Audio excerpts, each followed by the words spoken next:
जैसे मैंने कहा कि विश्वास की कड़ी ये है कि क्या मैं अपने आप इसको अपनाता हूँ, तो उसका जवाब है कि यस, मैं भी जन औषधि से दवाइयाँ लेता हूँ।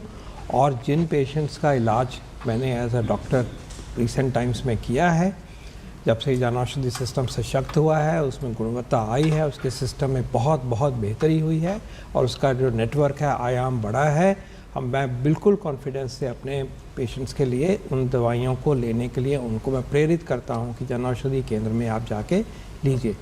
एक बात और भी आज ज़रूर कहनी चाहिए जी कि पिछले 10 सालों में माननीय प्रधानमंत्री जी की लीडरशिप में जो इस एस्पेक्ट को देखना कि हाई क्वालिटी दवाइयाँ मिले,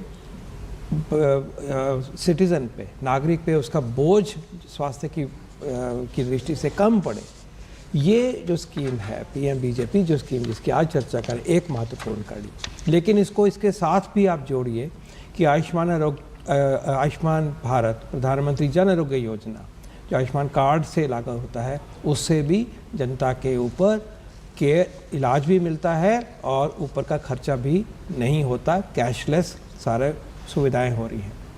प्रधानमंत्री फ्री डायलिसिस स्कीम जो है, उसमें लगभग 3 करोड़ लोगों का डायलिसिस हो गया है। वो डायलिसिस बार बार ज़रूरत पड़ती है, वो खर्चा भी अब जो है वो वह नहीं करना पड़ता, उससे बचत हो रही है। फ्री एम्बुलेंस सर्विसेज और आयुष्मान आरोग्य मंदिर में 100 से ज़्यादा, इनफैक्ट पीएचसी वाले आयुष्मान आरोग्य मंदिर में 170 से ज़्यादा फ्री दवाइयाँ मिलती हैं। वो भी एक तरीका है कि किस तरह से हम कोशिश करें कि बोझ दवाइयों का और इलाज का आम व्यक्ति पर बिल्कुल ना पड़े।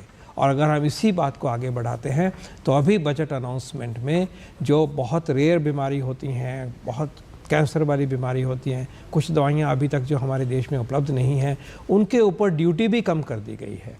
मैं कई 36 दवाइयाँ और जुड़ गई जिसमें ज़ीरो जो बेस ड्यूटी ज़ीरो कर दी गई, कुछ और दवाइयाँ भी जुड़ी जिसके ऊपर कि उसको भी कम कर दिया गया। तो अगर हम पूरे इस सारे जो इनिशिएटिव्स हैं इनके समूह को देखें तो इसके पीछे एक ही सोच है सरकार की कि स्वास्थ्य सेवाएं भी मिले और नागरिकों पर बोझ जो अपनी जेब से जो करना पड़ता है वो बोझ कम हो। और ये असर हुआ भी है किरण जी।